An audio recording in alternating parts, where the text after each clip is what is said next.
this universe together.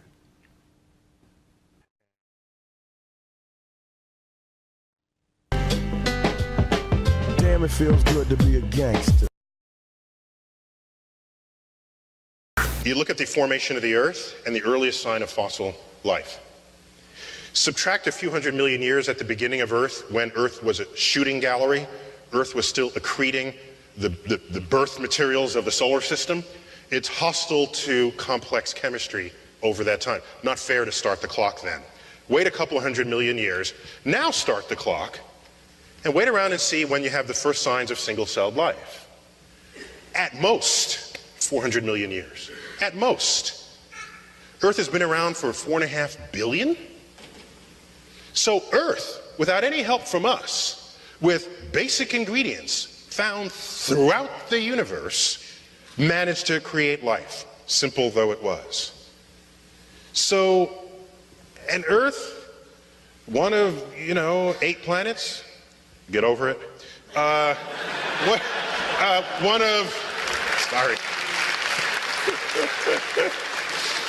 Earth, an ordinary star, to suggest, and what are the ingredients of life? The number 1 atom in your body is hydrogen. Number 2 atom is oxygen, together making mostly water that's in you. Next is carbon in this order. Next is nitrogen. Next is other stuff. My favorite element, other, yeah. You look at the universe, the number 1 element in the universe is hydrogen. Next is helium, chemically inert, couldn't do anything with it anyway. Next is carbon. I think I left out oxygen there. Next is oxygen. Next is nitrogen, 1 for 1. We're not even made of odd things. The most common things in the universe are found here on Earth, and we're made of them.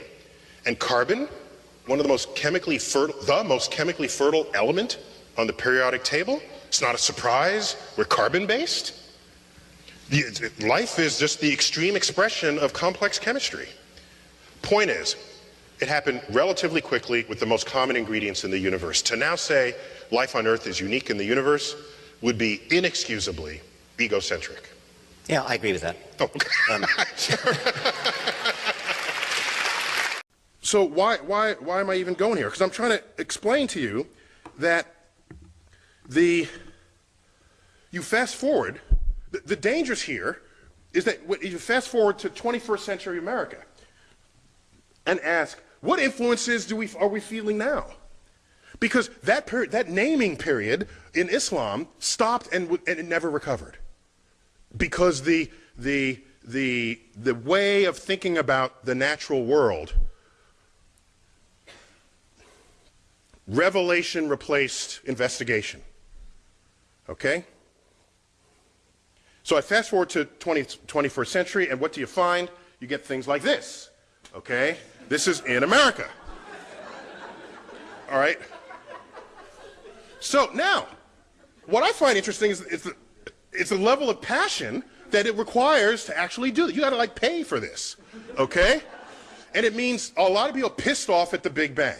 They're pissed off at the Big Bang. At our museum in New York, the American Museum of Natural History, they come to the Big Bang exhibit, and sometimes I don't feel like having that conversation. I say, why don't you go to our hall of human biology first, and then come to us? And that's where we have sort of monkeys holding hands with people in skeleton forms, and then they never make it back to the Big Bang. They're gone forever. Okay. So however egregious the Big Bang is, monkeys and people is a worse transgression, apparently. Astrology. This is what you do. Get a classroom of people, a group of people who are believers, and don't do what they want. This is what you do. Go to the horoscope that day. Pluck one at random, read it to that audience and say, whose horoscope did I just read? 2/3 of the hands will go up, okay? Which we know is not how that's supposed to work. It should really be 1/12 if it had any sense at all. That's the simplest test that I know to demonstrate to someone that it's just bunk, other than the rational arguments that you might spend time offering, like where the sun was when you were born doesn't match where it was 2,000 years ago when this got laid out. And the fact that there are 14 constellations in the zodiac, not 12. One of them is Ophiuchus. Any Ophiuchans here? Okay? Some people know they're Ophiuchans. The sun, after passing through Scorpio, spends more time in Ophiuchus than it did in Scorpius. So if you thought you were Scorpion, you're probably Ophiuchan, and all Ophiuchans and Scorpions are currently Librans. That's how that plays out. So you go around the world and you find times and places where nations have excelled in one subject or another. There's a birth of that period of where they excel, and then there's a peak, and sometimes it drops off, and sometimes they hang on. And so you can ask the culture of that. What was going on in that nation to support those discoveries? And then what happened when... If you were there first and you did it best, you named things. Particle physics in this country, in the United States, was like going gangbusters after the Second World War. And the discovery of atomic elements, look at the periodic table. There's berkelium, californium, you know, we got half the United States up there in the upper, heavier elements of the periodic table. Am I right there, Sir Weinberg? Okay, I don't wanna That's not because the world liked California or Berkeley. It's because the work was done here. It's because there was an effort to excel in just those subjects. And it shows up in other ways. Well, I'll give you just briefly. You know, part of the naming rights is that you don't have to name it. So, for example, while we didn't invent the internet, we certainly exploited it here in America. We did that sort of first and best. And so your email address does not end in .us. Everybody else is in the world, they got to say what country they came from. We don't. Okay?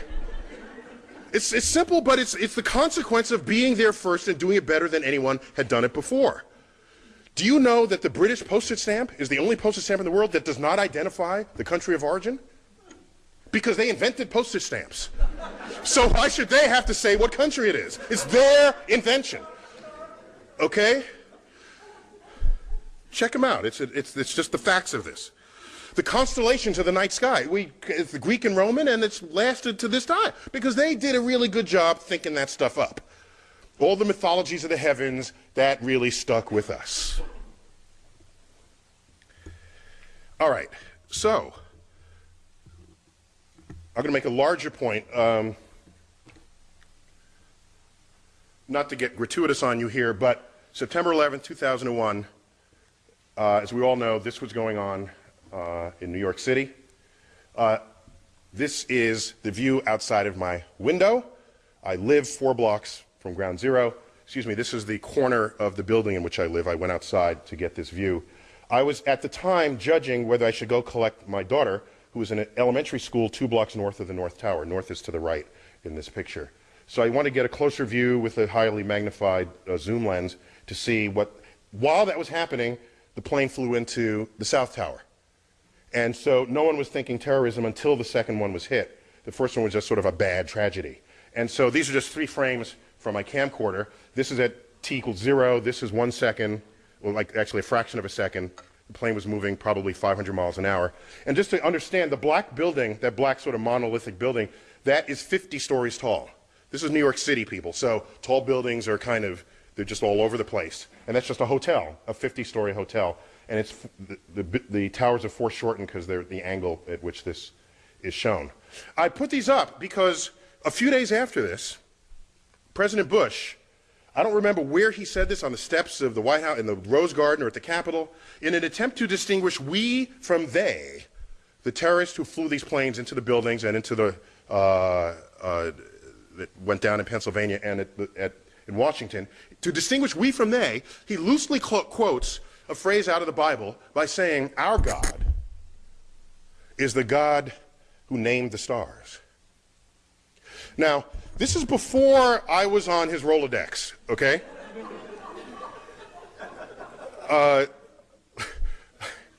Because I could have helped him out there. After the war ends, if there's any way you're going to go into space, you better study that rocket. That's why every rocket in science fiction stories in the 1950s looked like the V-2. It had fins. It was bullet-shaped. Did you just take a picture of me like this? Okay.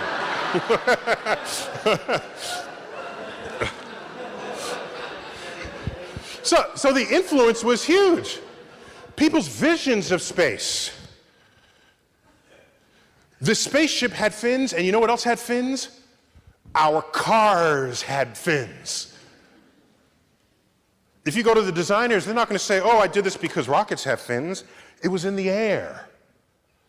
Exploration of space became part of our culture. The first time we ever left Earth was Apollo 8. Doesn't get the attention it deserves relative to Apollo 11. These three astronauts were men of the year. 1968, Anders, Borman, and Lovell. They orbited the moon, Apollo 8. They took this picture.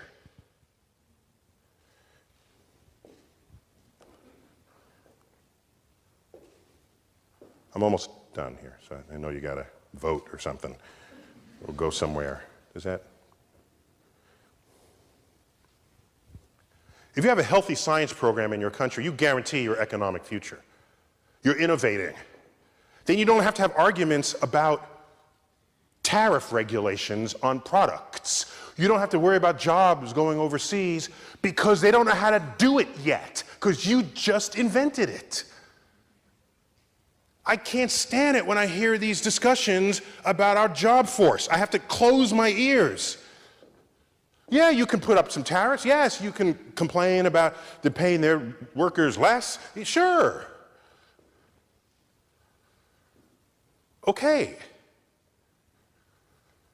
But as long as you understand why you're in that situation, it's because you've stopped innovating and everybody else has caught up with you, and if you have a global economy, it's the job of the corporation to make it for as cheap as possible, so they're going to make it overseas. That's what they're going to do. It's incumbent upon them to do so. But if you keep innovating, the stuff stays here, the jobs stay here. You don't even need to have tariffs because there's nothing to tariff.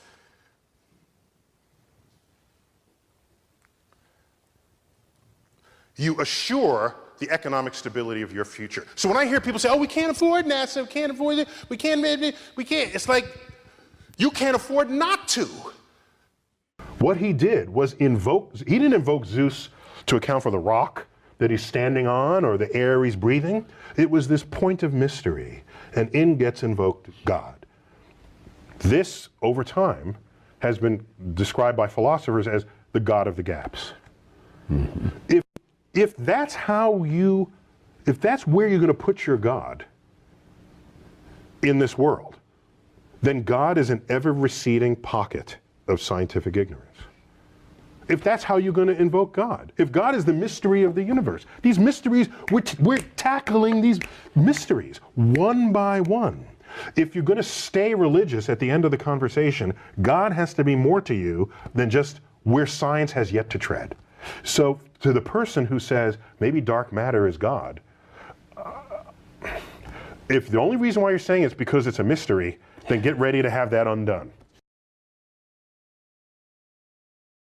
Consider not long ago when so much of the Western world was, the state was the religion. And we have actually moved quite a distance from that, compared with 200 years ago, 300 years ago, 400 years ago, the era of the Inquisition and this sort of thing. And so to say that it has such a grip, it has a fraction of the grip that it once did on the operations of human conduct and of society. So the real question is, if implicit in that is, given what we know of science, why would religion still have any grip at all? Not why does it still have a big grip? Because it's not a big grip when you look in the developed world. So, in fact, most of Europe are just, they're whole countries where religion has essentially disappeared entirely. And the countries are not full of violence, and it's just the assumption that you have to be religious to be moral is a false one. It's empirically false because you just look around in places where that's the case. So,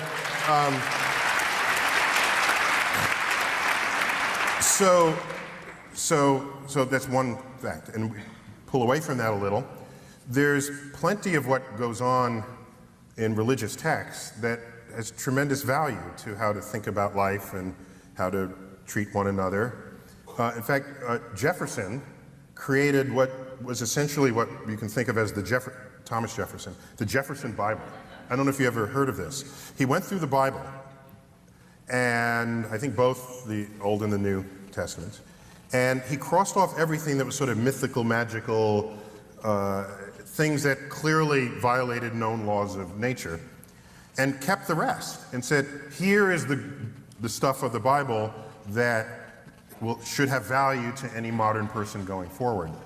If you look at people who are religious today, who are not in conflict with science, they have viewed their religious text as a spiritual, something that gives them spiritual support, not as a science textbook. The conflict in society is when you have those who are still religious, who want to use their religious text as their access point to understanding the natural world. And persistent efforts of the past to make that happen have just simply failed. The Bible does not work as a science textbook. In fact, Galileo knew this, and he himself was a religious man. He's famously quoted as saying, the Bible tells you how to go to heaven, not how the heavens go. So on that scale, the conflict comes about when that subset of the religious community feels threatened by scientific discoveries that are different from how they interpret what the natural world should be in the Bible. I think it's that point where you get to the concept of the God of the gaps. You go, we do not understand this, science takes us so far, but we don't understand anything beyond that. Therefore, that's God. The stuff that we don't get, that's God. And the trouble with that is the moment that you actually go, no, we do understand that now. Is people going, well, did God just go away then? And it goes back, nice simple things like the rainbow. The point where you go, well, the rainbow actually, it's an optical effect. It's not something magic that gets put up in the sky to memorialize the flood. Plus, did you know that everyone sees a unique rainbow? No. That's right. The rainbow is an optical effect for the person who sees it. So if you stand 10 feet to my left, you see a different rainbow than I see. It's a remarkable, fun fact about rainbows.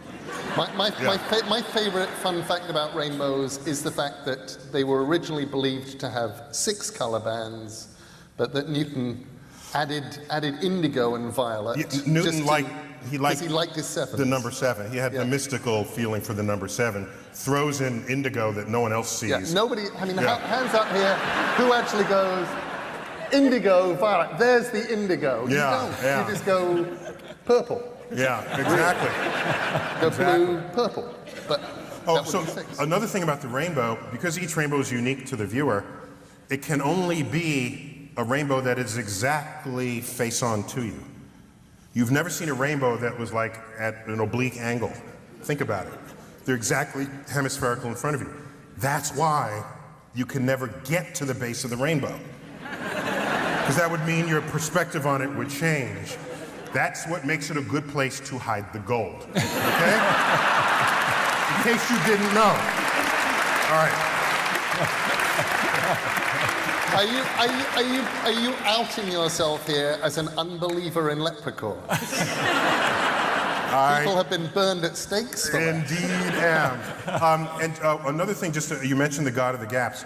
In a free society, a free pluralistic society, where the freedom of the expression of religion is constitutionally protected, which is a fundamental part of why America was so attractive to immigrants from around the world, whose religious differences were not being supported in their hometown. I will never be one to tell you what you should believe or what you should not believe. What I will say is that if you want to say that where we don't understand things, that's where God rests, that's where God operates, the God of the gaps argument, because I get asked that all the time. What was around before the universe? I don't know. Must have been something, God. So they got to stick in God where we're not there yet. And I just say, we got top people working on that. It's a current frontier. We're not there yet. And given the history of the moving frontier, where people had previously said, well, God must be operating, we're long past that.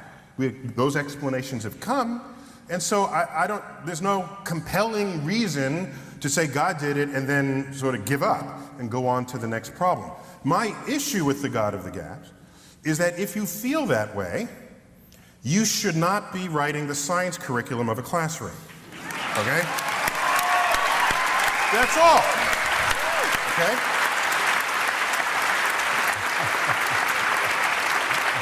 Because if you do, you are undermining the very process of what science is all about. Because the God of the gaps principle is it's a philosophy of ignorance, whereas science is a philosophy of discovery. And that's an important distinction between the two. And if you remove that foundation for what builds science, you are undermining the capacity of your culture, of your nation, to compete technologically in the 21st century. So it is not without consequence to have conduct of that way. We all watched this show when we were kids with Carl Sagan. What is it like to step into his turtleneck? What is... You get to say the world is flat because we live in a country that guarantees your free speech, but it's not a country that guarantees that anything you say is correct. Snoop Dogg. I remember I was there. We were coming over a bridge with a friend, and he saw the sunset and the radiant rays, and he said, "Oh, it's beautiful. God's talking to me. That's God." And I said, "Because it's beautiful? Is that why you say that?" And he said, "Yeah, it's just." And I said, "Well, do you think about God when you get a close-up view of the underbelly of a tarantula? Are you thinking, oh, beautiful?" No, you're not, right? But it's in the same universe. So if you're selective about the list you draw, then the universe can look like any philosophy you want it to look like. But once you take it all in, you realize that the universe wants to kill us. 99% of all the species that have ever lived are now extinct. Earth is not some cradle for life. It is a place that wants to kill us. Viruses, asteroids, earthquakes, tsunamis, volcanoes. And so we're running away from these things, and we find a little place that we think is safe, then the flood comes. And then, okay, now we finally got a place, now the temperature drops, we gotta put on clothing and get heat, and isn't Earth so beautiful for us? It's like, no. So I would just be cautious about that. I understand the urge. But there are certain laws of physics that the universe follows. I would rather reword that statement to say there are laws of physics that describe the universe, because the universe could care less about what we think of it. The universe is not obeying our laws of physics. So, but yes, that's correct. There are laws of physics. So there are people who say that the laws of physics is the expression of God. And if you want to say that, fine. In fact, that's very close to Spinoza's God. Spinoza's God was whatever you find to be the order of the universe, that is the expression of God. And that's a very different God from the God who's listening to prayers and that sort of thing, or who puts dinosaurs on arks. These are different kinds of gods, okay? And so that would be closer to Spinoza's God. But be cautious there, because in the days when no one understood what was going on in the heavens, that was used as evidence that it was the handiwork of God, because why would you ever understand God, what God did? The fact that you didn't understand it was the citation of God at work. So now to say, we do understand it, there are laws, and also claim that that is the handiwork of God, that is riding both sides of that horse. And so I don't have a problem with it, but one needs to be aware of this philosophical trend where God is what you don't know and God is what you do know, so God is everything. And if that, then I'd ask, is fine, but is that going to help me make my next scientific discovery? If not, I'm going to put it over here and bring in the books that will. However, if what you believe is demonstrably false, and you want to pass it off as true in a science classroom, I have an issue with that. If you want to say it in the religion class, fine. In the belief system class, Fine. In the history of human thought class, fine. And I don't know how many of you, I managed to get like a little letter to the editor in the New York Times a month ago. Do you remember that case in New Jersey where there was the middle school student who tape recorded the history teacher saying that the students will burn in hell if they don't believe in Jesus Christ? Do you remember that? And it became a whole hullabaloo in the district, and they would say separation of church and state, this is a violation of the First Amendment, or Second, whichever amendment, okay? First Amendment, separation of church and state. And everybody got up, and the American Civil Liberties Union, everybody's jumping in arms about separating church and state. And I'm saying, among the statements made by this teacher were that the Big Bang and evolution were not scientific theories, and that Noah's Ark carried dinosaurs. Now, so, at some point, I said, I can't keep listening to this. And I wrote a really short letter. Short letters are the best, I think. And all I said was, after 2 other letters rambling on about keeping religion out of the school because of the amendment in the Constitution, I said, this is not an issue of the separation of church and state. No, you got that wrong. This is an issue of the separation of ignorant, scientifically illiterate people from the ranks of school teachers. Since you're our future, I want you to understand something and not forget it. Are you ready? Okay. Yeah. Religions all over the world constitute what we call belief systems. Okay? And your freedom to believe whatever you want is a right and even a privilege in a free society. That's a good thing. Consider, however, that if you believe something that's part of a religious philosophy, and someone else has a different religion that's a different religious philosophy, and you're not agreeing with one another, and there's another religion over here and another over here, and they don't agree, you're still free to believe what you want.